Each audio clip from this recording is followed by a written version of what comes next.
لفظ بیت پہ غور کیجئے گا، السلام علیکم یا اہل بیت النبوہ۔ جب کبھی کوئی آپ سے اہل بیت کے فضائل پوچھے تو آپ زیارت جامعہ بتائیے اسے، یہ پڑھ لو۔ زیارت جامعہ پڑھنے فضائل میں تو ایک ایک فضیلت سمجھ میں آ جائے۔ السلام علیکم، سلامتی آپ سے لیتے ہیں، سلامتی تو خدا ان پر نازل کرتا ہے، ہم انہیں کیا سلام کریں گے؟ یہ سمجھیے کہ ہم ان سے سلامتی کی خیرات مانگ رہے ہیں۔ السلام علیکم، سلامتی کی خیرات عطا کیجئے یا اہل بیت النبوہ، اے وہ جو ہیں نبوت کے اہل بیت، نبی کے نہیں، نبوت کے اہل بیت۔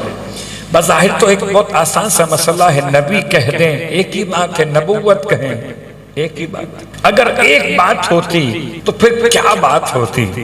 پھر تو سب کو شامل کر لیتے، پھر تو جس کو تم کہتے اس کو بھی شامل کر لیتے۔ نبی کی بات اور ہے، نبوت کی بات اور ہے۔ مٹی اور پتھر کا بنا ہوا گھر اور ہے، خدا کا بنایا ہوا نور کا گھرانہ اور ہے۔ ایسے افراد اہل بیت میں شامل ہیں جو پیغمبر کے زمانے میں ظاہراً پیدا بھی نہیں ہوئے تھے۔ اللہ اکبر۔ مولا حسین کے بعد علی ابن الحسین اہل بیت میں شامل، چوتھے امام کے بعد پانچویں امام اہل بیت میں شامل، یہاں تک کہ امام زمانہ علیہ السلام اہل بیت میں شامل۔ اور الفاظ کے اعتبار سے لفظ بیت کیا ہے؟ تو بیت کہتے ہیں شعر کو بھی۔ امام فرماتے ہیں جو ہمارے فضائل میں ایک بیت کہے وہ جنت میں ایک بیت لے لے، یہاں ایک بیت وہاں ایک بیت، تو بیت کے بدلے بیت ہے۔ البتہ ایک بیت کا ترجمہ اور ہے، وہ ہے بیت کہتے ہیں گھر کو، باتا یبیت بیتن۔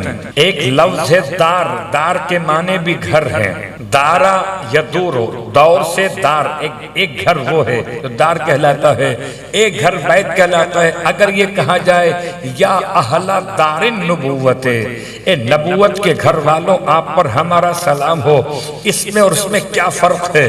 بیت کو سمجھانے کے لیے بہت غور کیجئے گا۔ عربی لغت کے اعتبار سے باتا یبیت، تو جہاں رات گزاری جائے اسے بیت کہتے ہیں، اور جہاں رات نہ گزاری جائے اسے دار کہتے ہیں۔ اگر اس گھر میں کسی نے رات نہ گزاری ہوتی تو یہ گھر دار ہوتا، بیت نہیں ہوتا۔ خدا نے چاہا جیسے میرا گھر بیت ہے دار نہیں، ایسے نبوت کے افراد کو میں دار نبوت نہیں بیت نبوت کہتا ہوں۔ اللہ اکبر، غور کیجئے گا، رات گزاری جائے تو بیت۔ اور لفظ نبوت سمجھانے کے لیے نبوت میں اور نبی میں کیا فرق ہے؟ نبوت اور ہے، نبی اور ہے۔ جس کو نبوت خدا عطا کرے اسے نبی کہتے ہیں۔ نبی یون کہو، نبی ان کہو، خبر سے نبی ان ہے، بلندی سے نبی یون ہے، مگر نبوت کچھ اور منصب ہے جس کو بیان کرنے کے لیے آئیے بہت آسان سے مسائل میں غور کرتے ہیں کہ اللہ کے ولی نے زیارت جامعہ کبیرہ میں الفاظ کو نبوت میں استعمال کیا نبی کے بجائے۔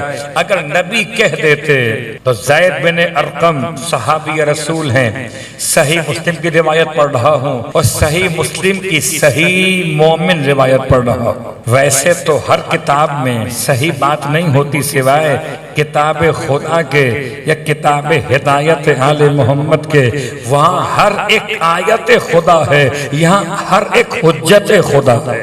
اللہ کے رسول کے صحابی زید بن ارقم، اور جب ان سے پوچھا گیا کہ آپ کو کچھ حدیث وغیرہ یاد ہے تو سنائیے، تو کہنے لگے ویسے تو ضعیفی آ چکی ہے، حافظہ اتنا اچھا نہیں ہے، لیکن مجھے ایک حدیث بڑی پکی یاد ہے۔ کون سی حدیث یاد ہے آپ کو؟ تو کہنے لگے اللہ کے رسول نے دنیا سے جانے سے پہلے ارشاد فرمایا انی تارکن فیکم الثقلین، کتاب اللہ و اطرتی، اطرتی اہل بیتی۔ بہت غور کیجئے گا، آخری حد تک غور کیجئے گا کہ اللہ کے رسول نے ارشاد فرمایا انی تارکن فیکم الثقلین، کتاب اللہ و اطرتی اہل بیتی۔ میں کون سے اہل بیت چھوڑ کے جا رہا ہوں؟ جو اہل بیت اطرت والے اہل بیت ہیں، گھر والے نہیں، اطرت والے۔ اس کا مطلب گھر والے اہل بیت اور ہوتے ہیں، اطرت والے اہل بیت اور ہوتے ہیں۔ اور اگر اس بات کو سمجھنے کے لیے زید بن ارقم کی پوری بات سن لیں تو کمال کی بات ہے۔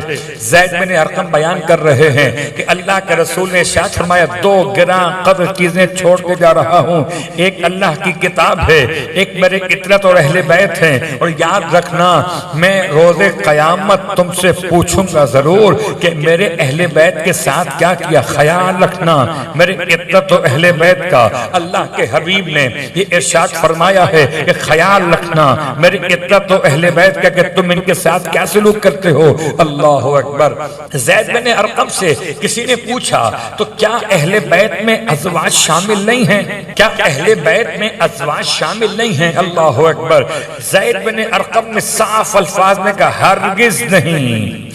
بیوی سے رشتہ تو ایسا ہے کہ ادھر طلاق کے دو بول کہے، ادھر وہ ادھر آپ ادھر، وہ ادھر